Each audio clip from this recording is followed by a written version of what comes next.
They deleted her future, but they didn't expect what came next. If anyone had stopped me that evening and asked how my day was going, I would have answered fine in that hollow, automatic way that exhausted mothers perfect over years of practice. It was the kind of fine that means nothing at all, the verbal equivalent of a shrug worn smooth by repetition until it no longer carries any real meaning. I was simply driving over to my parents' house to pick up my 11-year-old daughter, Mia. Nothing dramatic, nothing unusual, nothing that should have required any emotional preparation whatsoever. But the moment I stepped out of the car and planted my feet on the driveway, I felt it. That particular wrongness, the kind that doesn't announce itself with noise or chaos, but instead settles quietly into the air around you, like the last note of a familiar song played just slightly off-key while everyone around you pretends not to notice. Something was off. Something was wrong. I just didn't know yet how deeply wrong it truly was. My nephew Ryan was outside in the driveway, throwing a ball around with some kid I didn't recognize. He glanced at me for half a second and then looked deliberately away, as though he suddenly had somewhere far more important to be. Fine. Whatever. 11-year-old boys are practically allergic to meaningful eye contact with adults. I let it go. But Mia wasn't there, and that was the first crack in the surface of the evening. I walked into the house, and my mother practically launched herself at me the moment I crossed the threshold, pressing one hand dramatically to her chest, as though she'd personally survived some kind of extended ordeal. "Oh, Erica, thank God you're here," she said, her voice threaded with the particular brand of exhausted martyrdom she'd been perfecting my entire life. "Your daughter has been absolutely impossible today." I stopped walking. "Where is Mia?" "Locked herself in the bathroom," my sister Vanessa answered, stepping out from the living room with the practiced timing of someone who had been waiting just off stage for her entrance cue. Her voice carried that familiar sharp, triumphant edge she gets whenever she believes she's been proven right about something. Vanessa always believes she's been proven right about something. My father didn't even bother looking up from whatever he was stirring on the stove. "She threw a tantrum over a computer," he said flatly. "It's not normal behavior." My stomach dropped about 3 floors. "What do you mean, a computer?" My mother waved her hand with the airy dismissiveness she reserves for things she's already decided don't matter. "Sweetie, she was glued to that screen all day long. We took it away. She needs to learn how to be a child again, not sit in front of a screen like a little zombie." Vanessa nodded beside her with an expression of manufactured wisdom that I have never once found convincing. "Honestly, Erica, she's addicted to that thing. It's genuinely not healthy. We were doing you a favor." "A favor? Right. Like setting fire to your house to help with the heating bill and then expecting a thank you card." "Where is she?" I asked again. "Bathroom," Vanessa said. Crying, screaming, completely falling apart, total meltdown. That did it. I didn't stop to argue, didn't bother explaining myself, didn't waste a single breath trying to get them to understand. Because I knew my child. Mia didn't melt down over things. She didn't scream. She didn't throw herself around dramatically when she was upset. What Mia did when she was overwhelmed, truly overwhelmed, was go very, very quiet. And that kind of quiet was infinitely worse than any tantrum. I walked down the hallway, each footstep deliberately louder than it needed to be, and knocked on the bathroom door. "Mia, it's me." A choked sob came back through the wood. Not a tantrum sound, not even close. "Sweetheart, open the door." A tiny click, then silence. Then the door swung open an inch, and then a little more. Mia stood in the doorway with her laptop clutched against her chest like it was a wounded animal she was trying to protect from the people in the house. Her face was blotchy and swollen from crying, her whole small body shaking with the kind of tremors that come from hours of held-back grief finally breaking loose. My heart didn't just drop, it fell clean through the floor. "Mom," she whispered, and the single word cracked in the middle like something that had been bent too far for too long. I crouched down to her level. "Deleted what, baby?" She burst into a fresh wave of tears. "My project, my whole project. They took my laptop and I tried to tell them, I tried to explain, but they said screens were bad and that I needed to go outside. And then Aunt Vanessa said she deleted everything I had opened because she thought it was games." She stopped to take a shuddering breath that broke me in half. "Mom, it's gone, all of it, 5 months." The world went completely still. It was the kind of stillness that has weight to it, that presses down on your chest and fills your ears with a ringing silence. There was nothing in that moment except Mia's shattered voice and the slowly dawning horror of what her words actually meant. I pulled her into me and stood up, holding onto her tightly, partly because she needed it and partly because I genuinely wasn't sure which one of us was closer to the edge. "Show me," I said, keeping my voice as steady as I possibly could even though I could taste something metallic in the back of my throat, the specific flavor of rage trying to disguise itself as composure.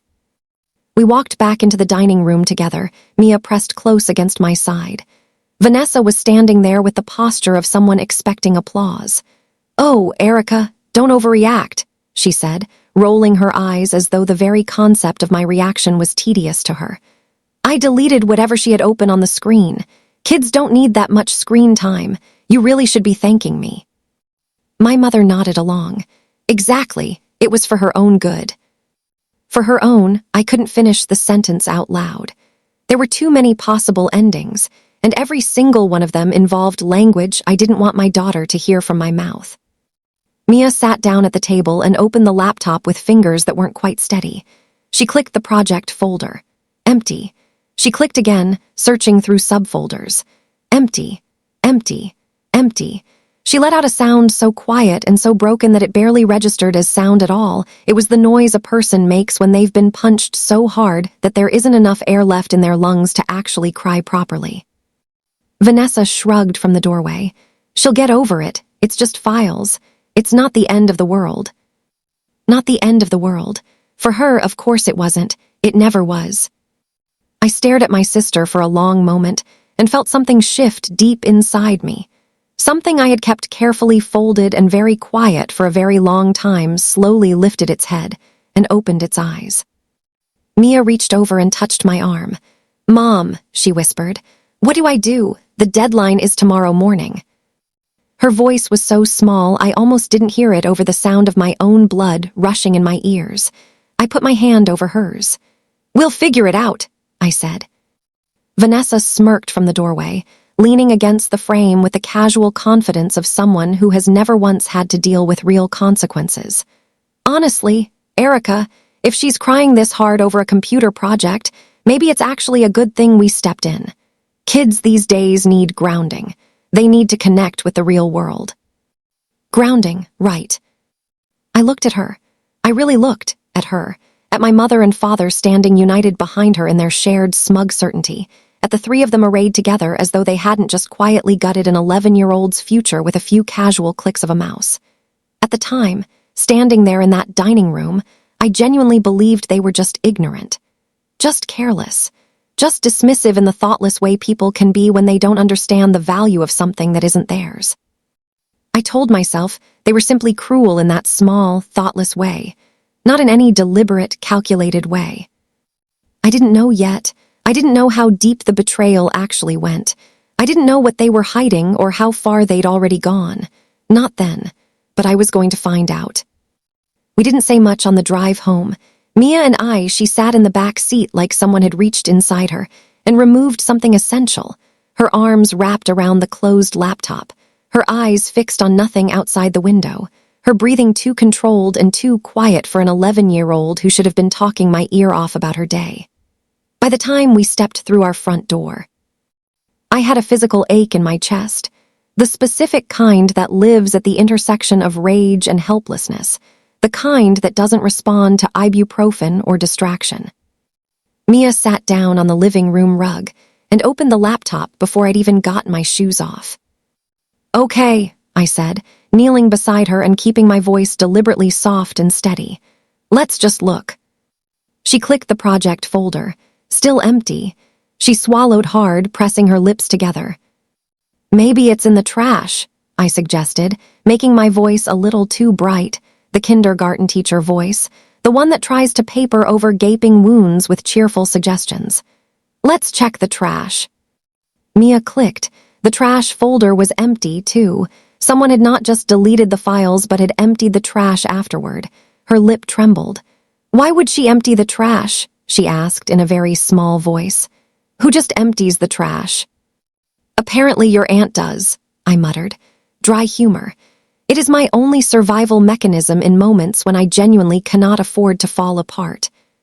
She made a sound that was half sob and half exhausted, disbelieving laugh, the noise of someone whose last remaining nerve has just snapped cleanly in two. Okay, I said again, because I needed to keep moving, keep thinking, keep being the person in the room who still believed a solution was possible even when it wasn't certain. Okay, let's think. Maybe it's backed up somewhere. Mia looked at me with eyes that were huge and terrified and heartbreakingly trusting. Where? I had absolutely no idea, but mothers are not permitted to say, I don't know, during a crisis. Maybe in your email, I said. Did you ever send anything to your teacher? Any drafts, any attachments? Mia opened her email and started scrolling. I held my breath so hard that I genuinely thought I might actually explode from the internal pressure. And then Mia whispered, Mom, look.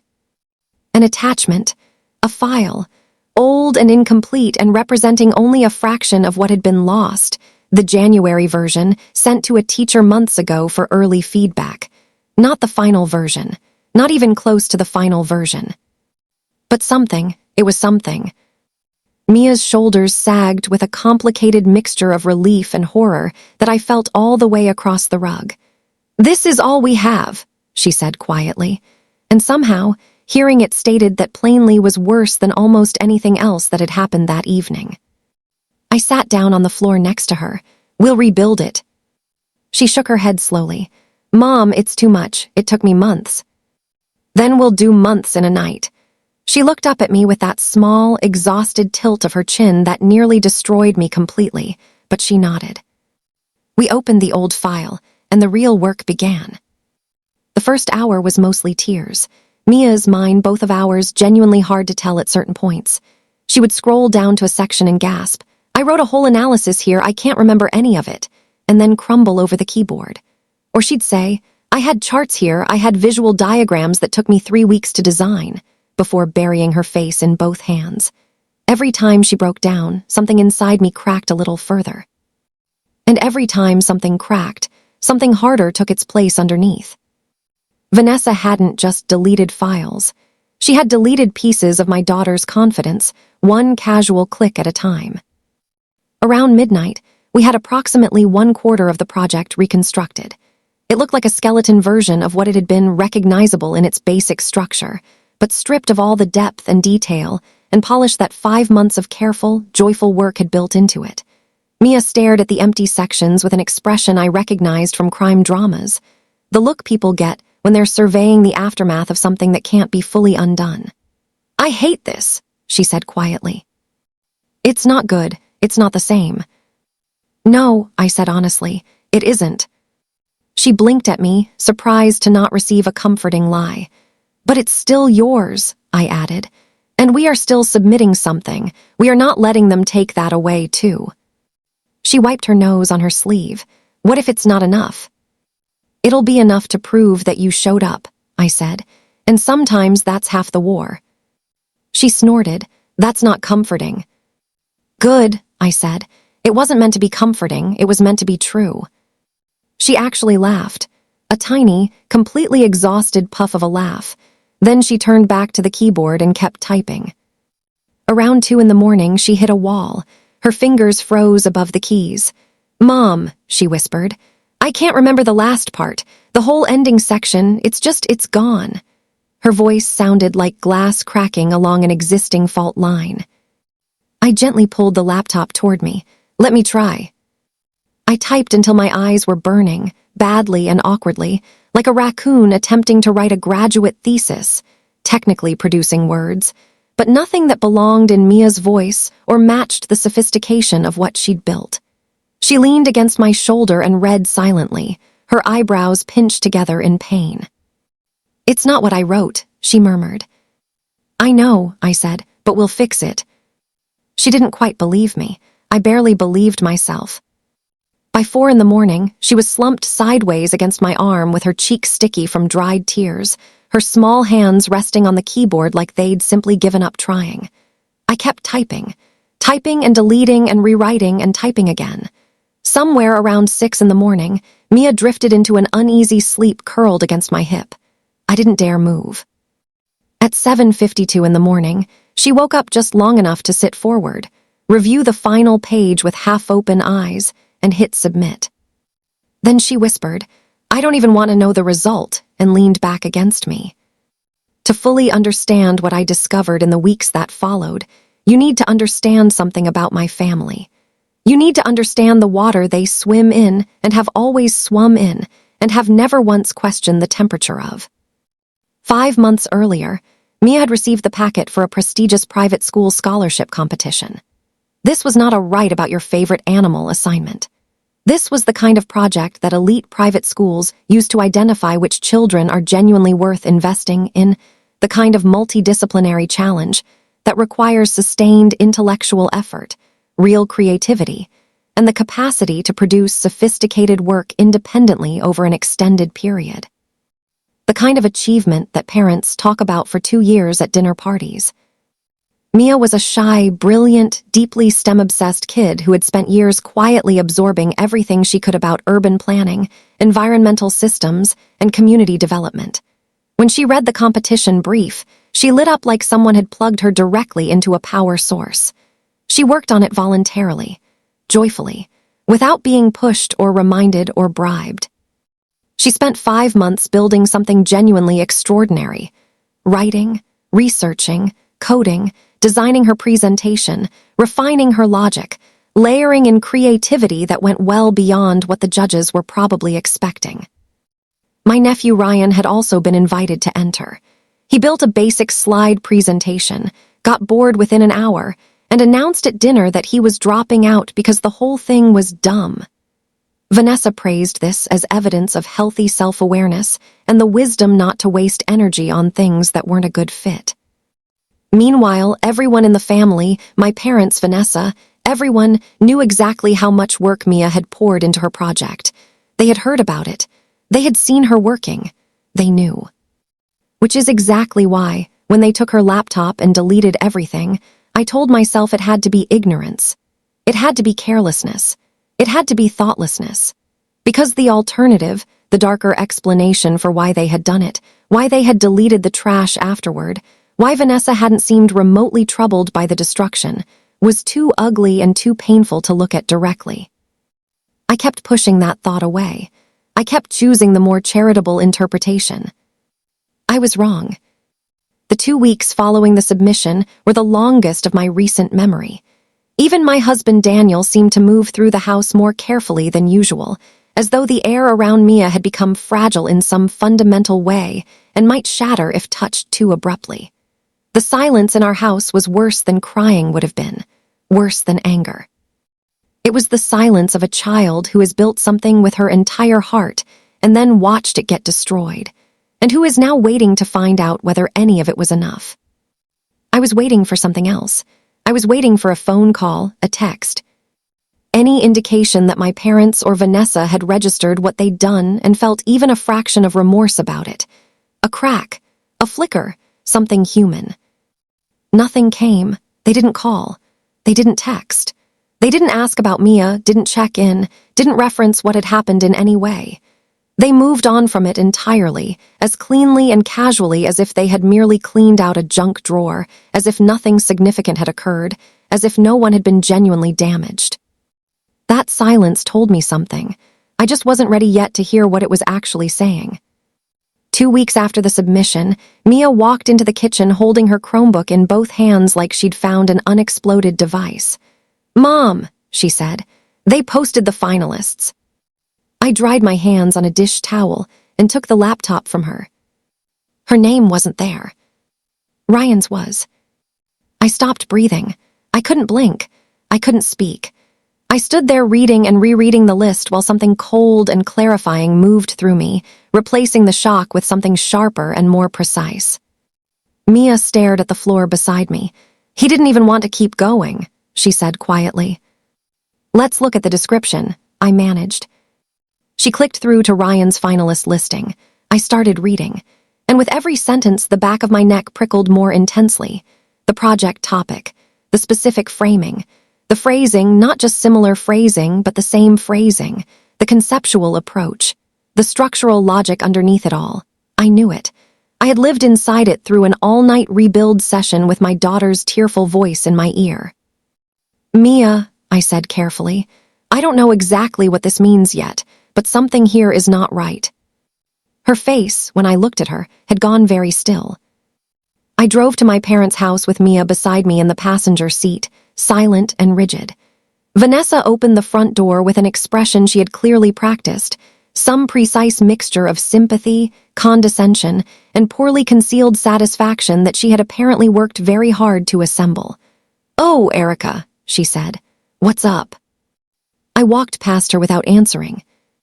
My parents were in the living room with expressions of manufactured surprise that wouldn't have fooled a child half Mia's age.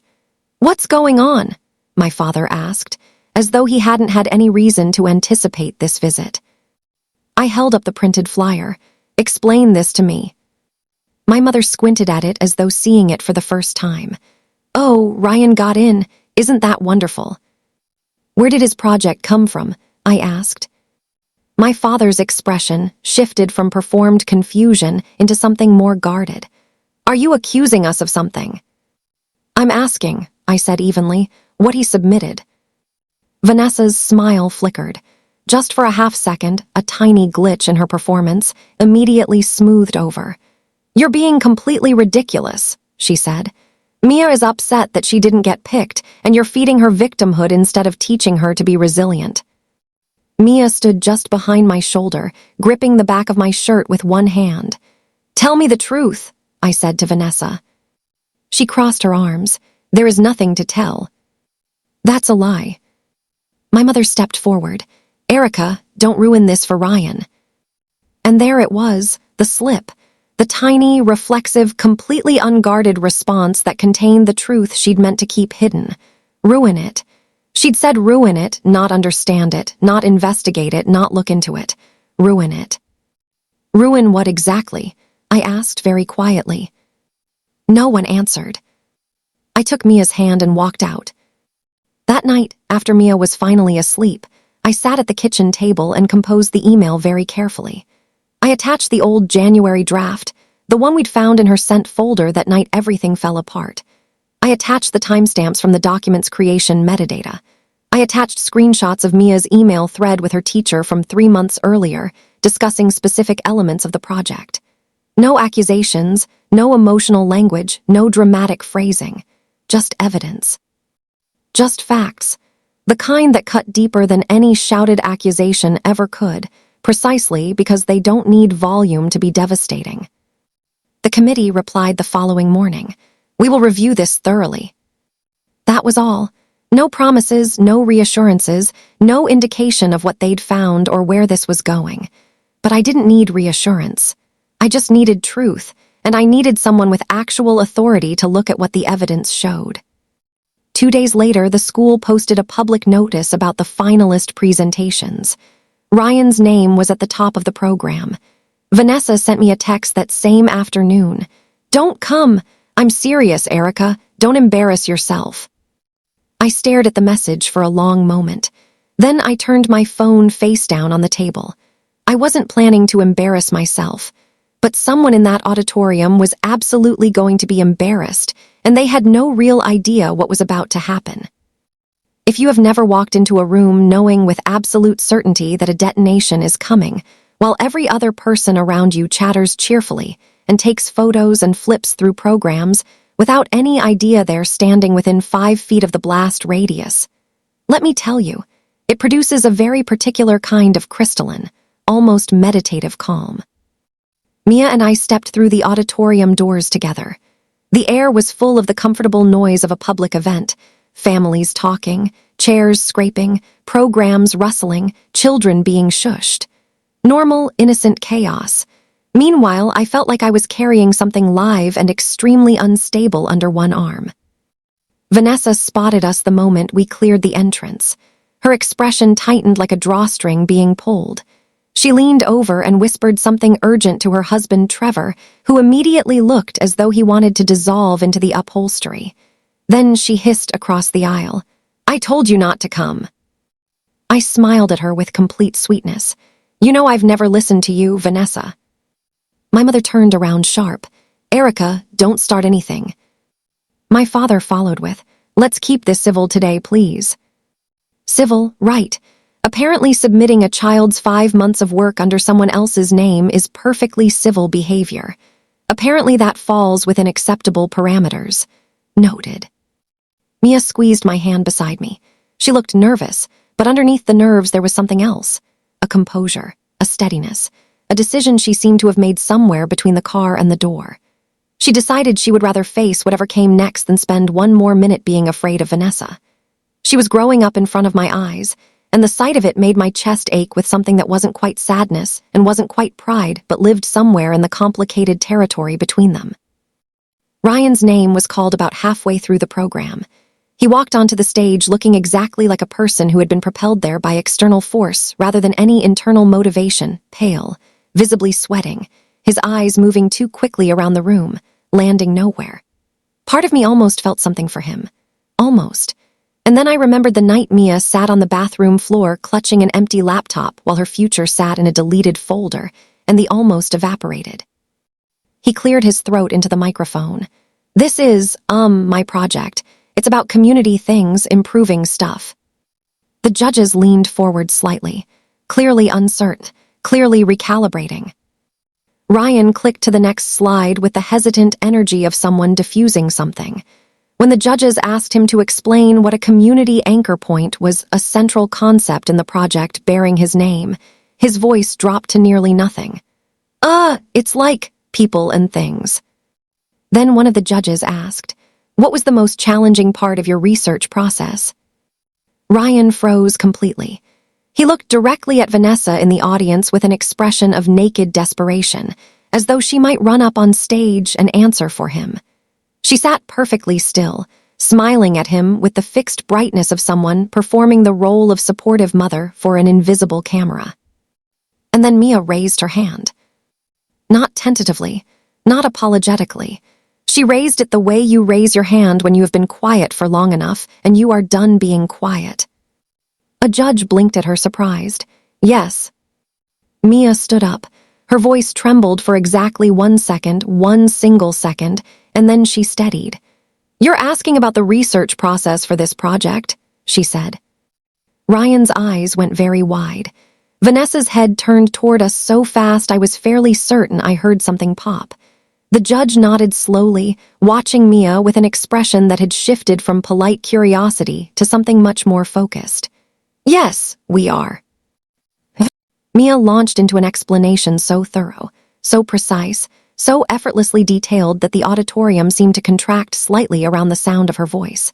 She described the demographic mapping methodology she'd developed, the survey modeling framework. The community used patterns she'd analyzed and cross-referenced against municipal data, the specific conceptual innovations that had taken her weeks to work through. She spoke like someone who had lived inside the material for months, because she had. Ryan spoke like someone who had been handed a stack of papers an hour ago and told to make it convincing. A wave of murmurs moved through the room. Vanessa hissed from her seat, "Sit down, Mia." My mother added, "This is extremely embarrassing." My father muttered something about showing off. I said nothing. I didn't move. By the time Mia finished speaking, the judges were exchanging looks across the table. The specific kind of looks that communicate without anyone needing to say anything out loud. Ah, yes, we see exactly what happened here. One of them stood. Could we have both families join us backstage, please? Vanessa went the color of old paper. Trevor, beside her, seemed to briefly vacate his own body. My mother grabbed her purse with white-knuckled fingers.